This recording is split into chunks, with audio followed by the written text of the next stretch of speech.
So for those of you that don't know me, my name is Chris Feldt. And incidentally, for those of you that do know me, my name is still Chris Feldt. So I'd just like to break the ice by being corny there. I'm going to be talking about a larger period of history than I intended on it.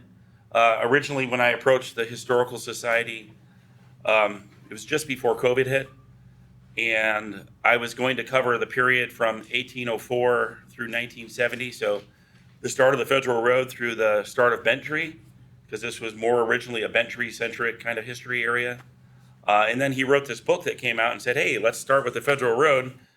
So I was thinking I'm going to go back a little further. I'm going to go back to the Cherokee War in the 1700s and start there, because it really dovetails into Andrew Pickens and why we're Pickens County, and why Long Swamp is so important to us here in the county, history-wise. And I think I'll begin there. So if you can go to my first slide. This is just kind of a timeline. I don't know if you guys can see this. It says Treaty of Long Swamp is the first item, 1782, which is true. But prior to that, 1779, the very, very first mention of any kind of physical place, I should say, apart from Fernando de Soto's literature in Spanish from 1540 when he came through Talking Rock. Apart from that, the very next mention in 1779 was in a private letter. Andrew Pickens, he chased a group of Cherokee with 160 men to Sharp Mountain. So not Sharp Top, but Sharp Mountain on the other side of 515 off of Highway 53 by Hill City. And he routed out a group of 300 Cherokee. They were chasing the British agent, a guy by the name of Alexander Cameron, who had been tipped off, so he fled. But they destroyed the village there, probably the one near Murphy Bottoms off of Jerusalem Church Road, for those of you that are familiar. Subsequently, another couple of skirmishes, they rolled through, Cameron did, and they wiped out about 50,000 bushels of corn in 12 villages. And finally, in 1782, the Treaty of Long Swamp happened after Andrew Pickens and his guys came through and destroyed a bunch of Cherokees in ball ground at the confluence of the Etowah and Long Swamp Creek.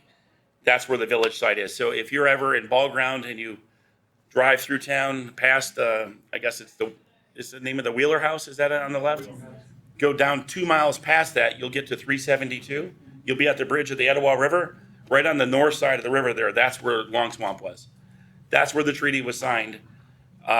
There were 6 or 7 loyalists to the British that were, they called them Tories back in the day. And they end up hanging 6 of them in Nelson right after that. And after that, the Cherokee were forced to cede a bunch of lands further south. They used the rivers as boundaries. So it was another one of those treaties that the Cherokee were kind of forced into. I'm not going to get into that, and it's beyond the scope of this discussion. But that's really where Long Swamp comes in. That's really why Andrew Pickens is known here. He was a brigadier general at that time from the Revolutionary War. Andrew Pickens was actually born in 1736 in Pennsylvania, in the British Commonwealth of Pennsylvania, because it's about 40 years before our nation started. He grew up as a farmer, and really, he spent 1 year fighting on the side of the British before he figured it out, and later decided to transfer over. And so he was very, very successful, to the point where the Cherokee, and you forgive me, I'm not going to butcher the word in Cherokee, but his nickname was the Wizard Owl. And if you can go to the next slide, please. Now you know why. Okay, so he was the Wizard Owl. I think really the point was he was a brilliant tactician, and he would often fake people out and then flank them with opposing groups and destroy people over and over again. He wasn't much of a talker or a writer, but he was a good fighter, and I didn't mean to rhyme there. Next slide, please. No, just keep going forward.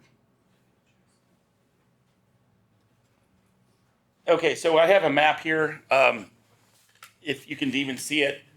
Up here near the upper right, it says Long Swamp Village. Right beneath that, the next one is Hickory Log. So to give you some kind of bearing, if you guys have ever been to the Super Walmart in Canton on Riverstone Parkway, that's the location of Hickory Log. When they were building that Walmart, they excavated the village there. Now, John Coffey the general from Alabama in 1799 in one of his manuscripts said that Long Swamp Village was exactly 11 miles north of Hickory Log. So once I learned where Hickory Log was, being under the Walmart there, and I drove to the site of the Long Swamp Village, you'll be surprised. It's 11 miles still to this day. Exactly. So they were very accurate. 1938, archaeologist for the WPA, a guy by the name of Robert Wauchope, came through, excavated not only Long Swamp Village and Hickory Log, but he went ahead and he found a petroglyph just south of Vantress on the 75 acres that are behind Craft Realty. I've got photos of that, but they're not in this show. I think it's gone now. I've hiked that whole section, and I can't find that rock anywhere. He also found an Indian mound near Sandy Bottoms, and he found an Indian village near Jeep Fest. And these are all in part of his report that came out in 1966. So he started in 1938, and by 1966, he released his findings, and nobody knew about them. But I've got that if anyone's interested in that, looking through those maps or diagrams or artifacts that they found. Next slide, please. So getting back to Gary's takeover of my slideshow, the old Federal Road, on the map here, you see it says Daniels right where the yellow is. Harnages is right next door in between. That's Long Swamp Creek. So when you're driving down the road there, right before you get to the railroad tracks and get to the Tate house, up on the hill up to your right would be where Chief Daniels had his original tavern on the Federal Road. And then where Harnages is, on the left side, that's where the Tate Mansion is. So Andrew Harnage was a tavern keeper also. He was from, I believe he originally immigrated from Massachusetts. So Harnages became the very, very first courthouse and very first county seat for the new Cherokee County, which was very huge when it started in 1832. And what ended up happening is, it was really neat. Andrew Jackson and James Monroe, President Monroe, both passed through there on the Federal Road and even stayed the night in Tate. Andrew Jackson passed through to go to fight in the Seminole War when he was a general and not the president yet. And James Monroe, 5th president, stayed at Harnages overnight. He didn't write much about it, but he stayed there. And he passed on. Next slide, please. So you mentioned this, Gary. Before there was Pickens. So originally there was a Cherokee in a Gilmer County. So Cove Road is kind of the boundary today between the two counties where they merged. So everything kind of almost in Ventress and north all the way up to Ellijay was part of Gilmer at that time. Now, the line's a lot different. Next slide, please. So I'm actually skipping ahead. 1829, I should mention 1828, out near Dawson, Dahlonega, and Aurora, pretty much the first Georgian gold rush happened. So gold was discovered out there, and that was a big, big boon, and that was one of the principal reasons we had the land lottery of 1832, where we divided up the Cherokee territory. And so people would get lots of land, and the really lucky people would be the people that would win gold lots. So those were parcels of land that had gold mines on them. So if you guys have been down Yellow Creek Road to the end, and sometimes some of you have seen the administration building on the other side from the Yellow and Gold Farms down there, that was the site of the Franklin Gold Mine. Franklin Gold Mine was named that after Mary Franklin, who won the land lottery. And it was one of the largest mining operations in North Georgia from about 1832 till 1906, when they accidentally dug under the Etowah River and flooded the gold mine, and some people died. And so that kind of dried that up, even though it's a really bad pun. So my point being is, a lot of the settlers from Ireland, from Scotland, from England, they came here and they learned how to mine gold out in, Dahlonega, out in Aurora, and then all of a sudden they heard about the California gold rush. So there were a lot of, this is pre-Pickens County by about 5 years. There are a lot of people that would later be in Pickens County that left here to go out to the California gold rush. Among them, we had John Hendricks and John Darnell. That's actually John Hendricks and his wife. That's not Mr. Darnell. And another one that was famous was Edward Lenning. And another one was Samuel Bozeman, who Bozeman, Montana is named after. But John Hendricks, John Darnell, they went out there, they hit it really big. They came back several years later with a lot of money, and the rumor had it that they came back and they bought most of the land between Cove Road and Sharp Top Mountain for about 25 cents an acre. That's a really great story. But when you look at like the old tax digest back in the record, you'll find out that the Hendricks family, they owned a lot of land, but I don't think they had like 5,000, 7,000 acres. I think they may have had like 600 to 1,000 acres, but you know, everyone likes a good story. Next slide. So this house originally belonged to Henry Fitz. It was built in 1847. This house is still standing in Pickens County. It's about a mile from the front gate of Bentry. Later on, through the deed record, it passed on to the Hendricks family, to the grandson of John Hendricks. And then later on, there were some intermarriages, like everyone knows, between like the Penleys and the Hendrickses and everyone else. But this house is amazing. It's on a 28-acre parcel right outside of a bamboo forest. It recently foreclosed on. I was given permission to go check it out. I didn't go inside because, you know, even though it's standing, I didn't want to get hurt.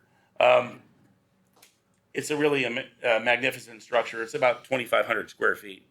The interior section is just a log cabin, and they built out from there. So the clapboard and stuff and the other stuff, you see the metal roof is all new. It's got an electrical box on the side of it from like 1940. But that's still in our county. That's kind of neat. There's about 6 chimneys there. Next slide. This map is just really kind of showing you the different militia districts. So those of us that live in Bentry mostly live in the Grassy Knob district. There's a few people maybe that live in Sharp Top district. This map was drawn up by J.B. Hill. For those of you who know who he is, I think he drew this in 1913. He was a very close worker with Colonel Sam Tate, and really was kind of one of his right-hand guys. Next slide, please. So this map was fun, kind of hard to see. On it, if you can read it, it says Tate Sawmill, Marble Works Quarry, and Gordon's Crossroads. So on the map where it says Tate Sawmill, which is kind of left and down from the 5, that would be right across from Grandview out the back gate of Bentry, across from Penley Creek Stables, about a half mile down off of one of the streets like Songbird on the bank of the river. They used to call it also the Penley Mill, but that's where one of the locations is. When you square up the land lot, because all the land lot numbers are still the same. Next slide, please. Now, for people that don't live in Bentry, you might be worrying or wondering, who is Sally Doss? Why do we care about Sally Doss? There's a chimney that's still standing. It's the only old school chimney standing in Bentry. It's by Lake Tamarack. When I first moved into Bentry, I only knew that Sally Doss had a chimney. And I thought, why does anyone care about Sally Doss? And it was really because she had a chimney. Honestly, no offense. Sally Doss was born Sally Penley. She was the daughter of Alfred Penley. And Sally became a Doss because when she was a little kid, she moved out to Sugar Hill and she fell in love with her boy neighbor, Edward Doss. And he went off and he joined the Civil War. They got married. And 2 years later, he died at Bean Hill, Tennessee of an illness. And his brother died in the same place of an illness. And she remained a widow for the rest of her life. She applied for a pension to the government. I think she was granted like $200, but that's a lot of money in 1870s money. And she came back and bought about 270 acres inside of what now is Bentry. So where the Sally Doss chimney is and most of under Lake Tamarack, that was her property. Next slide, please. So Moonshine Wars. So I think everyone here is probably familiar with the North Georgia history of moonshining. Maybe so with the Honest Men's Friends and Protectors group. That's the guy on the right, one of the Night Riders. The Moonshine Wars were so brutal here between the tax revenue agents and the government and the Army and everyone and the locals and the informants that the United States Army actually moved in locally. And they had to kind of intervene. There were a bunch of arsons that happened in 1889. A bunch of guys, about 27 of them dressed up like the guy on the right. They had a manifesto. I know that's not a good word today. They filled it out in a hollow out of an oak tree or a walnut tree, And what they had done is they signed their mission statement, but they signed all the names of their enemies as being who they were. So all the people in town that basically were anti-moonshiners, they're like, hey, we're these 27 people in case you find this paper. And so December 3rd, 1889, they left from pretty much where Young Life is today, in between Sharp Top and north of Bentry. And they went out to Jones Mountain Road and they burned down some more houses. And they all eventually, someone ratted on them. And there's a bunch of trials. 7 of them went to jail for life. The rest of them got off scot-free. Names like Whittington and Penley were, involved in the bunch. Lansdowne, one guy and his father were both indicted, and it was a Seaborn Lansdowne and his father Jack. Jack died in the escape attempt. Seaborn actually made it back to Pickens County, changed his name, and moved out west. So of the 7 people, I think one of them got away. Anyway, but that was kind of interesting. One other thing I should mention, that in 1888, the Posse Comitatus Act was passed by the government, which basically said, the Army, the United States Army specifically, can no longer get involved in civilian affairs. That's because of what happened here in Pickens County, in Dawson County, with all these moonshine wars. They just overstepped their bounds. People were getting killed, and they went too far. Next slide, please. Tornado of 1884, 20 dead. So this cover of the AJC from 1884, if you saw it, it's hard to see, but up there in the corner is Jasper. There was a bunch of tornadoes outbreak in the southeast, and they rolled through, and when they hit our county, they kind of went through Cagletown. I think you know this.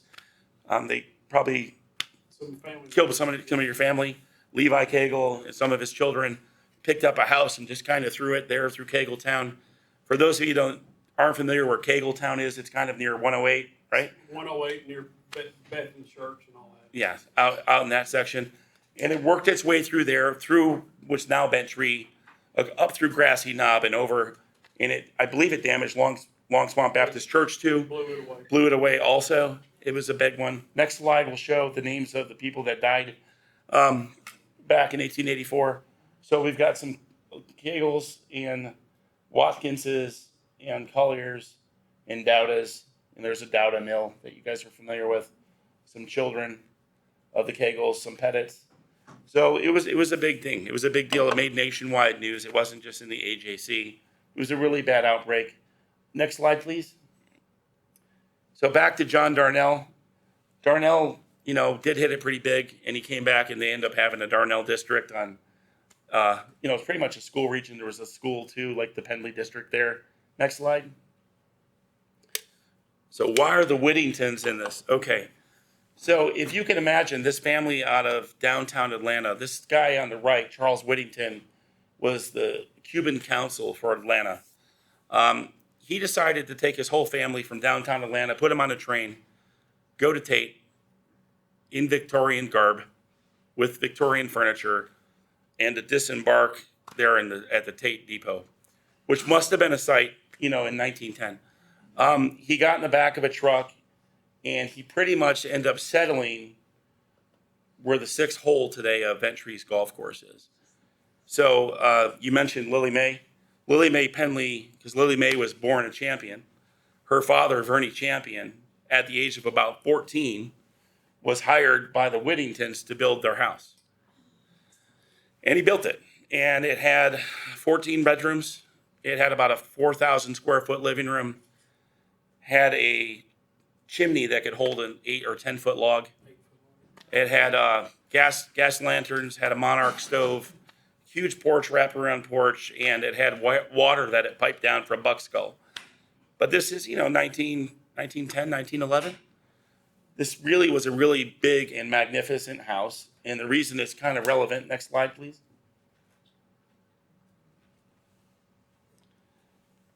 I'll get to this in a second. It ended up being the location of the Dude Ranch. And then later the CCC camp. And then later, our 6th hole. But this ad here, Charles Whittington was trying to be a land developer, like Sam Tate and some of the others. And read just the top part. Any man paying 8 1/3 cents a day can own a farm. Just 2.5 hours ride from Atlanta. It took a lot longer then. Well, they didn't have the traffic we have today. And he says he's 4,000 feet above sea level, so he's off by about 800 feet. Can't fault him for that. One of the healthiest spots in the world and famous for its apples and poultry. Well, most of the golf course in Ventress was orchards back in the day. And orchards were important because orchards led to moonshining, and moonshining led to money. And so that was good for everybody. He does mention here that he was abutted next to Colonel Sam Tate's 6,000 famous acres. So before Sam Tate really got big, he's still here in 1910 owning 6,000 acres, doing a good job. Next slide, please. Sally Doss, okay, she died single still, from her husband in the Civil War, dies in 1913.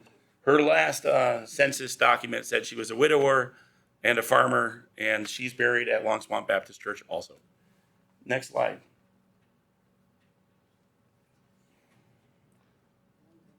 That's okay.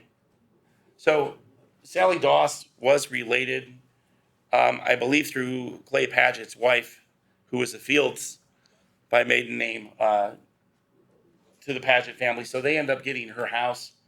And this is just the kind of the court document showing that they get the house. Next slide, please. This house was Clay Paget's home. This is in, the photos of Pickens' book. A lot of Ventress residents like to think that this is where the Sally Doss chimney is in Ventress, but I assure you it's not. This house was under the lake, right by the street that they misspelled. So there's a street called Padsit Court, which was really supposed to be Paget Court. I get it, it's one letter different, but right off the edge of that street, if you drove into Lake Tamarack, you'd be at this house. Not just on the maps, but just period, right? So Clay Paget's house was another one of Sally Doss's 240 acres. She had more than one home, but that's where it was. Next slide, please. Oh, I should mention too also that Mrs. Fields, meaning Clay's wife, her relatives were Tom and Eli Fields, and those were two of the Honest Men's Friend and Protector Group too, of the 27. So still related, still having fun, interesting. So the state has this quadrangle drawn up in 1926 where they come by and they do this survey. It's a topographical survey. This map that's out there shows, you can't really see, but the little dots indicate where houses and where churches are and things. So you can actually see on this map, if you're close enough, Clay Paget's dot underneath the lake where it would be today. Next slide, please. Sam Tate. I don't want to belabor this guy. Everyone knows this guy. He looks like, what's his name in Tombstone? I just want to point that out. Next slide, please. So, bad timing. So Colonel Sam Tate, around October of 1929, the month of the Great Depression, says, hey, I'm going to spend $1 million and make a 10,000 acre place, and everyone's going to want to come to it. It's a great plan in theory, right? And on this map here, you got a little drawing from Atlanta, how to get there. You got the Konahany Lodge, the Oglethorpe Monument, the second Dude Ranch, although it says Dude Ranch, the golf course, all that up there at 136 where Lake Sequoia is. Next slide. Happens to hire this really cool guy, Janet Vardaman, her grandfather, Professor Eber Carl Perot, super brilliant guy, Colonel Tate's private surveyor. I'm not going to talk about what this is going to happen with this building, maybe in the future, but he ended up moving to Jasper, ended up working for Colonel Sam Tate, ended up surveying at least 15,000 acres of this county. Next slide, please. Back up on Mount Oglethorpe, part of the Tate Mountain Estates, I think part of the planning even, was the start of the Appalachian Trail used to be there on the top of Mount Oglethorpe. He renamed the mountain from Grassy Knob to Mount Oglethorpe after James Oglethorpe, the founder of the colony. And from 1930 to 1957, the start of the Appalachian Trail was right there. There was a big dedication. The governor of Georgia came out. J.B. Hill was there. A bunch of dignitaries were there. And that's a photo from the day when they had the ceremony in October of that year. Next slide, please.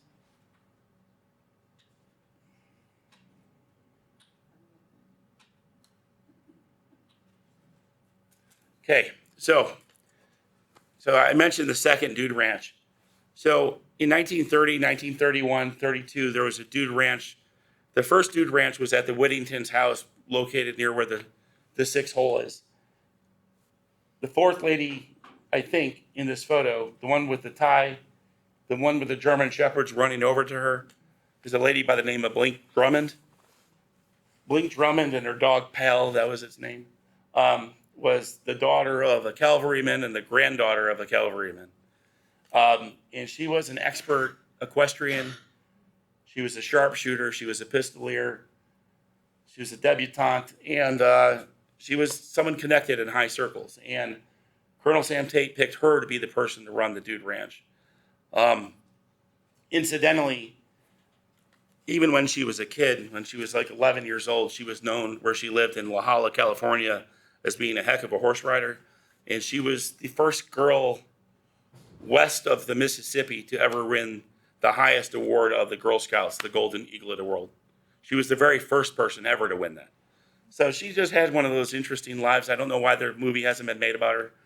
She's totally awesome, but she was here only for like 2 years. Next slide, please.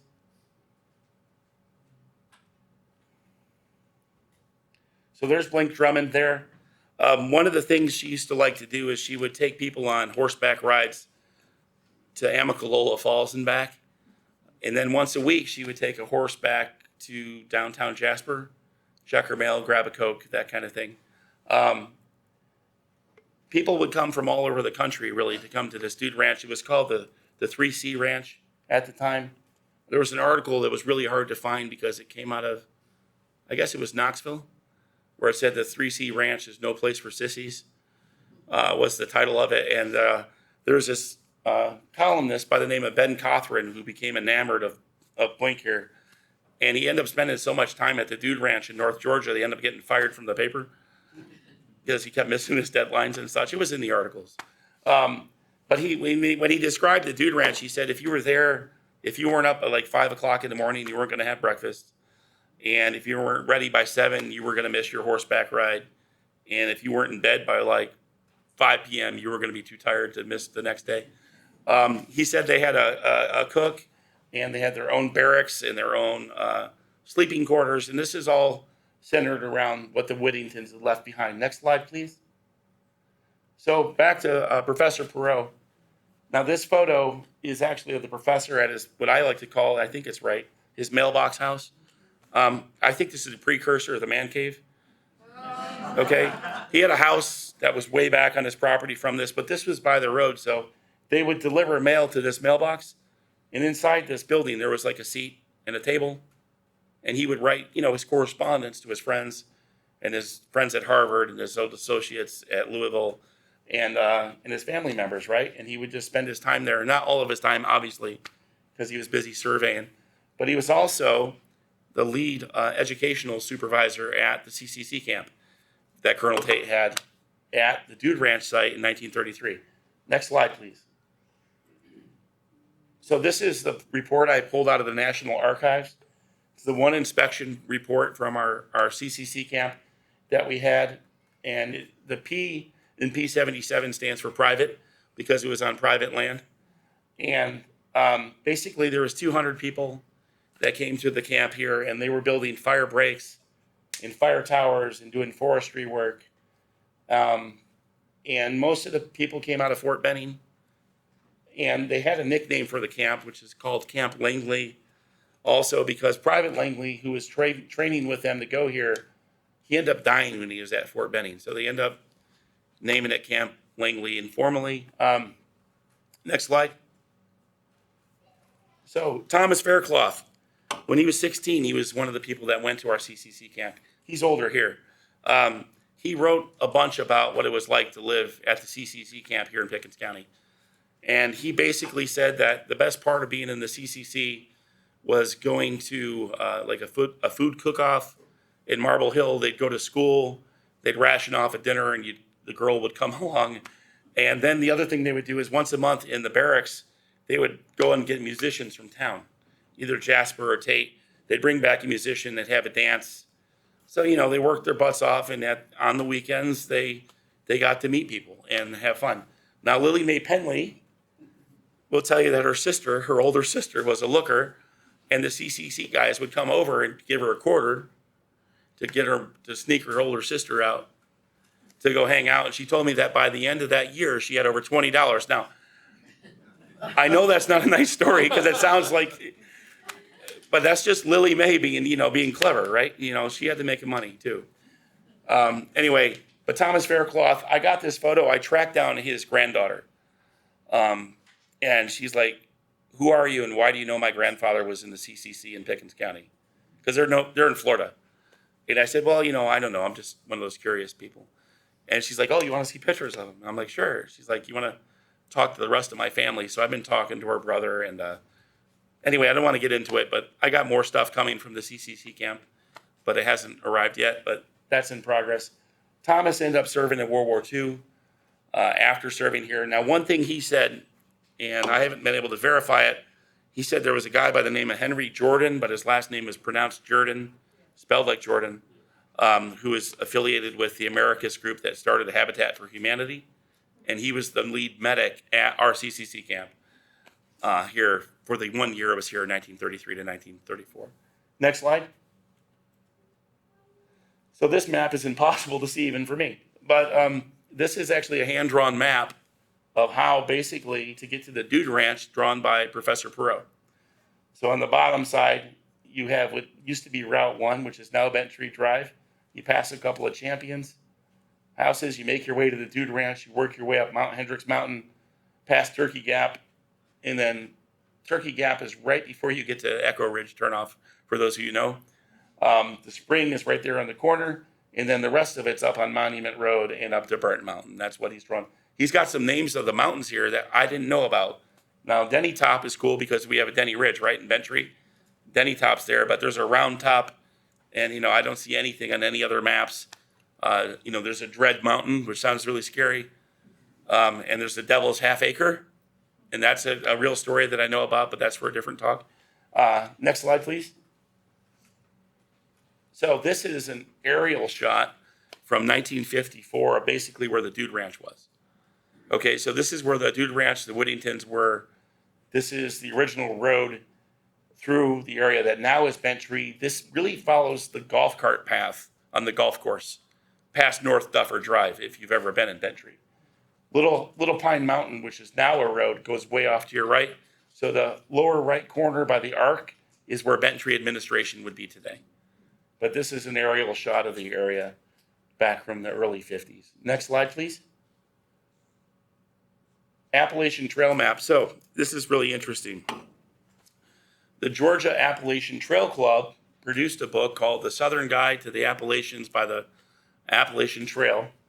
And in this book that they have this map of the approach trail to the original Appalachian Trail. So basically you start in Tate, you get off on a train and you make your way pretty much up where High Knoll is today off of Cove, work your way up Route 1, which is now Bentry Drive. You pass the mailbox that says Champion on the left, which is where Rick Jaspers lives today, where Hardy Champion used to live as one of the waymarkers. You make your way to the Dude Ranch, and then you're about, another 5 miles or so 8 miles until you get to Lake Sequoia. But all this path is there, and the Dude Ranch is on this map.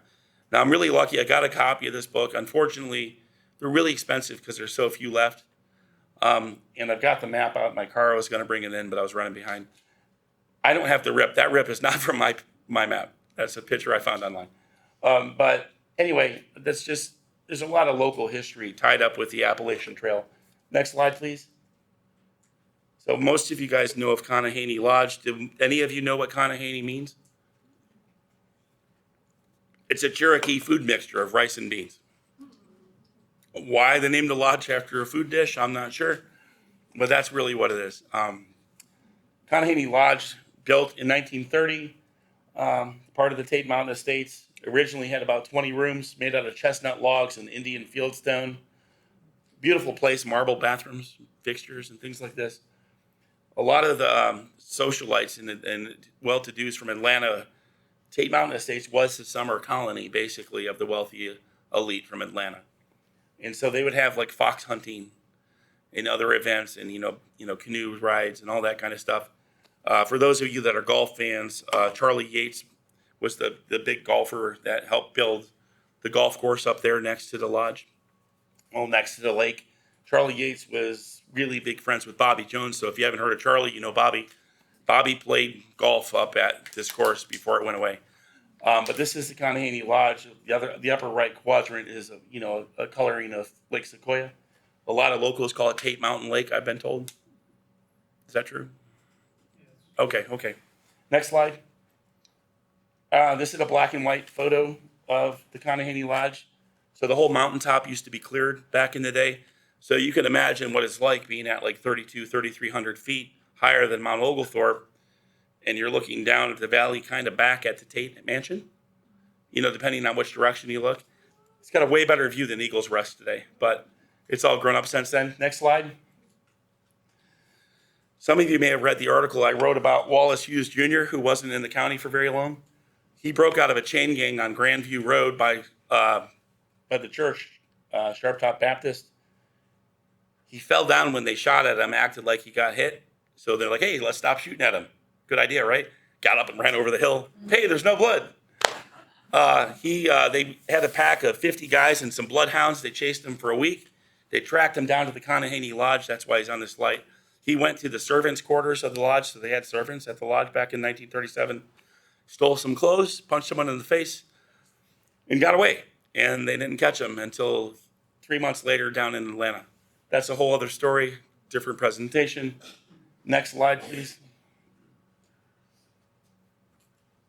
So the Konahany Lodge dining room, you see those interesting chairs there? Well, it turns out in the hour before the fire started and between when it went away, someone salvaged those chairs and took them to Grandview Lake. And I have one of them right here. And you see the back of that. All right, this is one of them. And on the bottom of this is an engraving. It says the Habitat Lodge Company. That was started in Bay City, Michigan in 1923. So it predates the lodge by about 7 years. So I was able to authenticate the chairs. I'm happy to have one. I'm going to donate it. Maybe after the speech. Next slide. You go and donate to me? Next slide. All right. So this is a picture of the lodge burning. So 1946, caught on fire in May.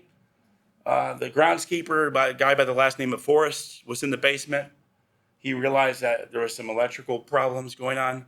It caught fire. By the time he made it to an active phone and being out in the middle of nowhere, it was too late. The logs went up real fast, and that was the end of the lodge. Now the ruins are still there. It's still really neat out there. There's still one of those like 40-foot, 50-foot high chimneys still standing out there. All the field stones still intact. It's a neat place to visit. It's about a 2-mile hike each way. Next slide. So this is an interesting one that I didn't expect to find. 2,500 acres burned near the CCC camp. Reward, Georgia Marble Company, $250. Well, that's a lot of money back in 1935. It says we'll pay $250 for information leading to the arrest and conviction of the party or parties who set fire to the woods or near Hendricks, Grassy Knob, or other mountains in that range and caused the burning of woods of these mountains, endangering houses located at the CCC campsite. And the article that accompanied this on the front page said it was like 2,500 acres. This was around December 12th of that year. So lots of the buildings went away right after that. Next slide. Sorry. That was the article I was just telling you about. 14 forest fires that week. Next slide. So in their book about the Appalachian Trail history, the Georgia Appalachian Trail Club said they hiked up in pieces this sign for the start of the Appalachian Trail in 4 sections from the abandoned Dude Ranch. So this is 1938, right? So 3 years after that big fire, the Dude Ranch is abandoned, but they still hiked up this sign to have like a way marker at the Appalachian Trail in 4 pieces. That's a long hike before there's roads.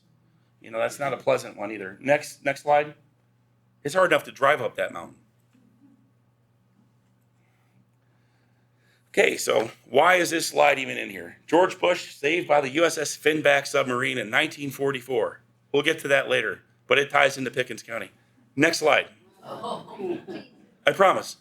Frank Spratlin gets radio tower, 1947. So Frank Spratlin used to hang out at the Konahany Lodge big real estate magnate out of Atlanta. And after the lodge site burns down, he's like, hey, I'm on the board of regents for WGST. Let me see if I can get a radio tower permit. So he gets one and they install a radio tower, and that's still up there, by the way, at least the foundation of it, next to the Konahany Lodge. First radio station to broadcast rock and roll music to Atlanta came off of this tower next to the Konahany Lodge burn site because he got the permit. Next slide. And there's just a little map showing where the radio tower is. That's right where the lodge site is. That's from a topographical map from around 1978. Next slide. So even though they won't release the census records yet, they will release the census enumeration records. So what does that mean? It means there's maps, and these maps show where all the houses are and roads are at a given time. And so this is the Vantress area. So there's about 12 dots there. So across 3,500 acres, there's about 12 homes. So, people maybe owned a lot of land, or at least didn't have very many neighbors. This is, really pristine area before Vantress got started. Next slide. Dude Ranch burns again. Christmas Eve, 1953. Fire destroys house and about 4,000 chickens. So I guess people around there, like Lily Mae, might have smelled chicken for a while. 4,000 chickens go up in a big fire. She told me that her father, Vernie, was a logger, and he lost a lot of logs. And I don't know if it's from the 1935 one, probably, or this one, because other land. But if you read, it says Mr. Anderson, Mr. Evans, Mr. Gordon. Mr. Evans used to rent out, was one of the last people to rent out the Whittington home. So there's a consecutive chain of houses and owners. So I think the house was there, but most of the ranch was gone. Next slide, please. Vantress Chicken Farms. Thank you for this one. So there it is, Vantress Poultry Experimental Farm on Monument Road. Before it was Monument Road, used to be Fire Tower Road back in the day. Why is this here? Because in 1948, America, in association with A&P Grocery and the War Department, had the Chicken of Tomorrow contest. The Chicken of Tomorrow, where they were trying to, breed a more robust, faster to come to market chicken. Well, Charles Vantress won the award. He won the contest for the Chicken of Tomorrow. And he was a California farmer, and he crossbred a California chicken with a New Hampshire chicken and came up with our modern chicken, right? But his idea was if he had it at a high altitude farm, he could test it for other things that you couldn't normally do to see how robust it would be. So for everyone that ever asked me, why would you ever put a chicken farm on Monument Road, it had to do with testing the chickens. That's what the story said in the newspaper. I assume it's true. But when you read about part of the reasons why the Appalachian Trail moved in 1957, turns out there was 40,000 free-range chickens on Monument Road. 150,000 chickens total, 40,000 free-range chickens, and butane tanks.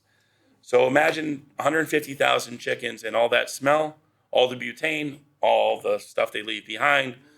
You're trying to hike. Some logging took down the blazes and the way markers.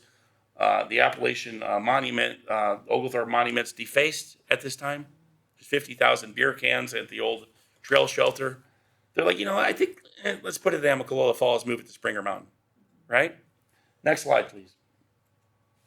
This is an actual photo of the chicken farms up off Monument Road. This is just a small section. If you look at the aerial photography from the decades that go through, there's about 3 sections of these. I wrote an article about this, and a guy called me from Monument Road. He lived in one of the subdivisions up there. He said, I have a chicken farm in my backyard. I said, yes, you do. He's like, I didn't know I had a chicken farm in my backyard. I said, well, yes, you do. Anyway, there's still some remains up there is my point. And I think locals, if you talk to them, that remember going up there, they used to go up there to hunt, and there were lots of snakes up there and all this kind of stuff that people remember being up near the chicken farms. I don't know anything about that. Next slide. People used to go up and dig up the ground. Yeah. My uncle, for instance, I couldn't tell you how many truckloads we took out of there for fertilizer. Okay, well, that makes good sense then. Thank you for that. So this is what the Oglethorpe Monument looked like before they moved it. So that's General Oglethorpe's face before Ino redid it. And so people would shoot the monument with guns. They would defecate it on with their horses, really. It was struck with lightning. It was just private property and not maintained well. That's not a dig on anybody, but it's good that they end up moving it and fixing it. Next slide. Roads inside the area, 1958. That's okay. Next slide. Okay. This is a weird story, but so 1968, this guy by the name of Dean Spratlin, that's Frank Spratlin's kid, comes to Tate Mountain Associates and says, hey, I've got this idea and I want to buy 800 acres from you. And I want to build this colony basically that starts where Ventress does today, but ends up by the overlook off of 136. I want to abut your land. And what do you say? And they're like, yeah, we don't know. And he's like, well, I need the county or the state to allow me to reroute the highway through there. And that didn't happen and it fell apart. But he said, I have this great name for this place. And this is before Ventress name. He says, let's call it Hound's Ears. Really? That was the original name of Ventress. Why? I guess because of the golf course. I guess, or the topography. I can't think of another reason. The other name was Beach Mountain, which makes more sense. Sounds a little nicer than Hound's Ears. I don't particularly like either of them, but that's what Dean Spratlin did. Next slide, please. So October 1969, the announcement's kind of made inside the county, inside the progress, that they're going to be building this. At the time, they said a 10,000 acre development, so I guess they were trying to mimic what Colonel Tate had done. It ended up with 3,500 acres, so I'm not really sure about what happened there, but next slide. So H. Dean Spratlin, the reason he partnered with Liberty Corporation, so the Liberty commercials you hear today, the insurance people, they were the financiers of Ventress. Dean Spratlin was the developer, Frank Spratlin's kid. The reason he's here is he was the submarine commander that saved George Bush. USS Finback, 1944, he was the submarine commander. He became lifelong friends with the president. Not just because he saved him, but I'm sure they had something to do with it. Next slide. So this was what Ventress used to look like in the early days. So for those of us who live there now, most of our split rail fences are gone. We used to have split rail fences at the entrance, at Club Tamarack, at the golf course, at the 10th hole. Now we don't really have many. But this is what it was, kind of more rustic than it is today. Next slide. Dude Ranch closing. So there's this article that they had to put out in the paper because when Ventress was being built, they had to give notice that they were going to be closing down a major road. So the Dude Ranch Road, it mentions the land lots. If you go to the next slide, please. Oh, I'm going to go. That's right. Stay there.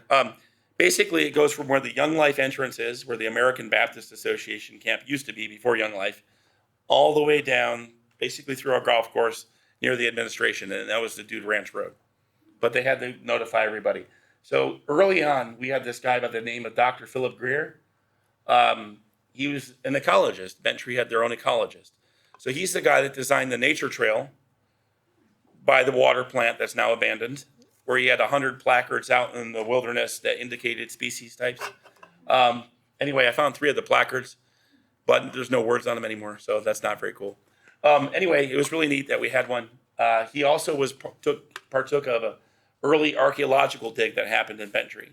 So 50 sites were dug up within the land before the development started, and they found 0 pieces of pottery. They found a bunch of old tools and weapons and like quartz shards.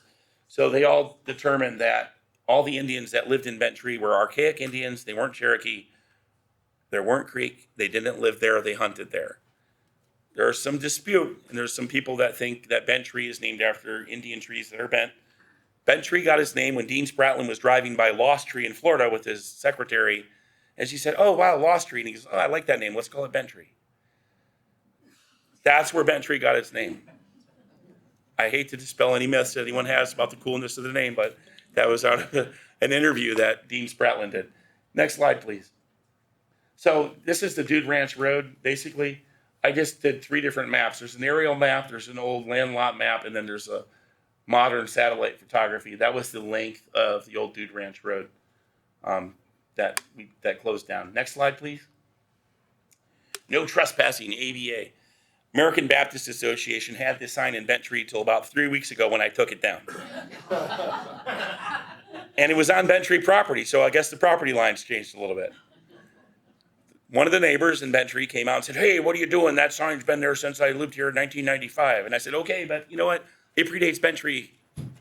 I'm going to take it anyway, so I have it." I promise I'm not trying to, to do anything. Anyway, this is part of my incidental history collection. Next slide, please. Ancient Indian relics discovered at Bentry. So this is the article that mentions what Dr. Philip Greer did with Robert S. Blakely and Roy S. Dickens. I cannot find any record, even though this collection of artifacts is supposed to be at a local college. No one at the college knows about it. And I contacted the Georgia State Archeological Office and talked to the president of the file manager, and they don't know about it. So this collection has been lost over time. I tried to get it, but I can't get it. Next slide, please. Yellow Creek tornado. Some of you guys remember this. This was a big deal. This tornado wiped out the old church on Yellow Creek, and I believe it left the pulpit perfectly intact. Is that correct? Yes. I went there, me and my dad went to church there. Yes, sir. Pulpit sitting right there. There was not one slab, one pulpit, the Bible. Yeah, which was intact too. And it was open to some story about great storms. Wow. So that was all nice. See? Let the truth. Yes, so yes, sir. So I just wanted to share that with you, which is awesome. Thank you for confirming that. This made national news too. This wasn't just here. Next slide, please. Sharptop Arsons, 1978. So Arsonist burned down about 800 acres. And if you look on their little map there, which you can't see, they didn't know it was Lake Tamarack, Bentry Lake. Okay, which is okay. They got the idea right.